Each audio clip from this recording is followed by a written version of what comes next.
Ако искаш да отслабнеш и да изглеждаш по-млад, трябва да разбереш едно много важно нещо.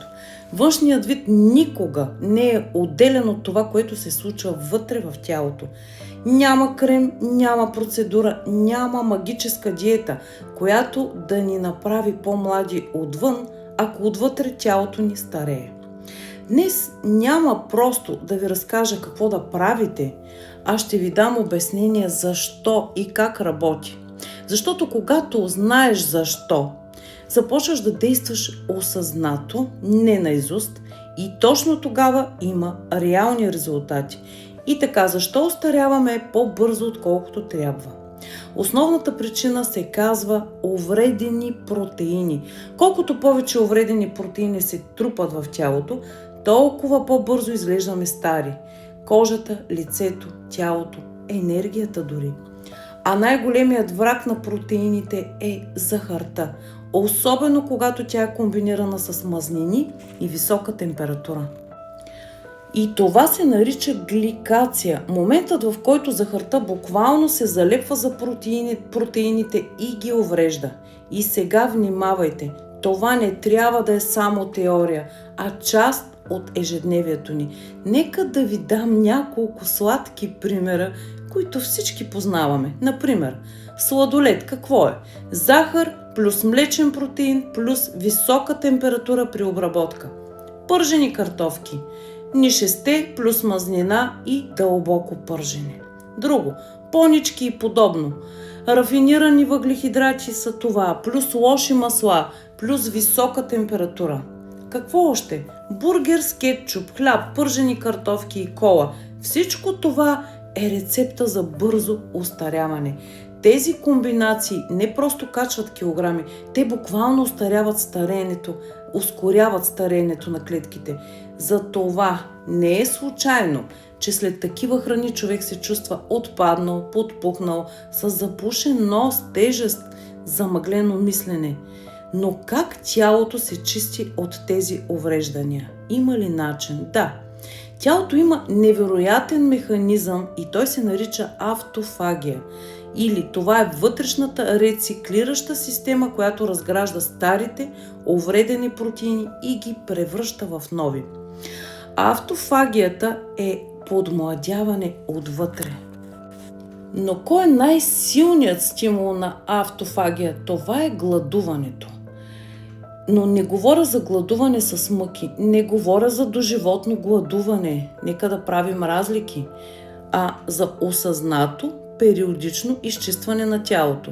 Да, започва се с периодично гладуване, примерно един път в месеца, 2-3 пъти в седмицата, с времето може да увеличавате.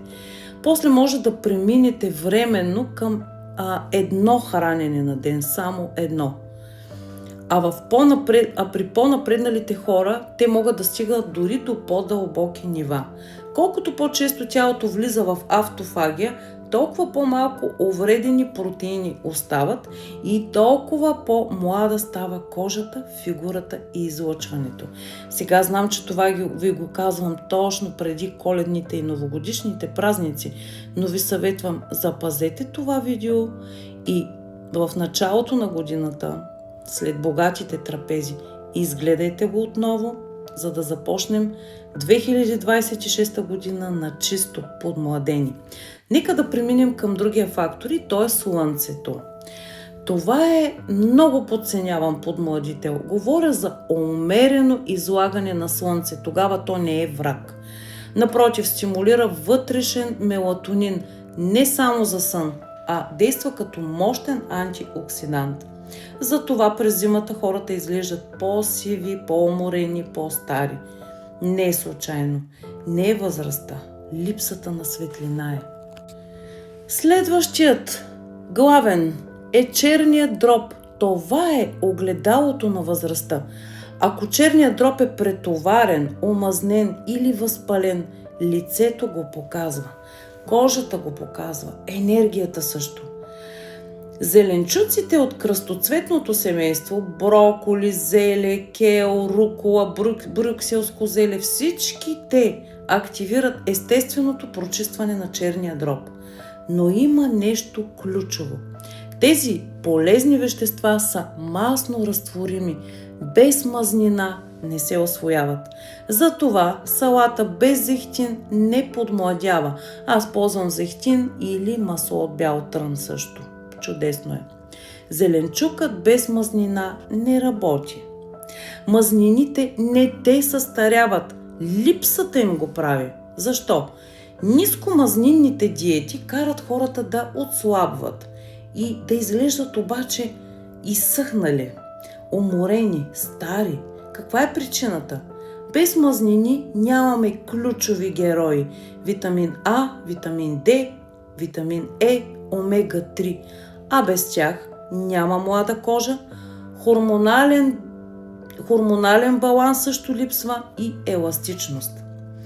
Жълтъци, масло от пасищни животни, качествено, мазна риба, зехтин, авокадо, всякакви качествени мазнини. Това са храни за младост, а не обратното. А какво е захарта? Захарта можем да я наречем ръждата на тялото. Тя състарява по-бързо от всичко друго.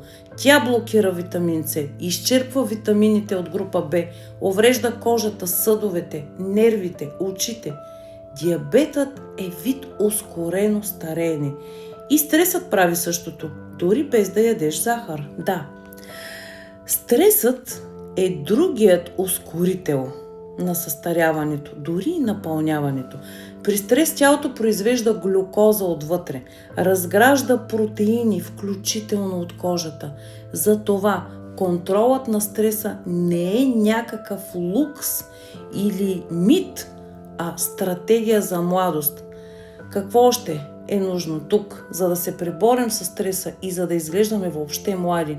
Какво още? Движение, физически труд, мотивация, страст да живеем, гладуване, качествен сън, бавно дишане през носа. Това е нещо, на което ще посветя отделно видео за дишането.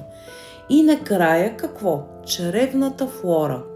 Здравите бактерии какво правят? Подобряват инсулиновата чувствителност, намаляват възпалението, подпомагат жлъчката, поддържат кожата млада, еластична. Ферментиралите зеленчуци, ето сега е момента, кисело зеле, туршии, не говоря за онези соцета, а за истинска дива ферментация с вода и сол, качествена сол. Те са едни от най-подмладяващите храни, които въобще може да съществуват. А ние българите имаме толкова хубава традиция. Така че изводът е прост. Младостта и отслабването не са въпрос точно на калории, а на среда, хормони, възстановяване и вътрешна чистота. Да, дори в мислите ни. Ако искаш младо тяло, започни да го третираш като жив организъм, а не като машина за горене на калории. Бъдете здрави, умни и красиви. Чао!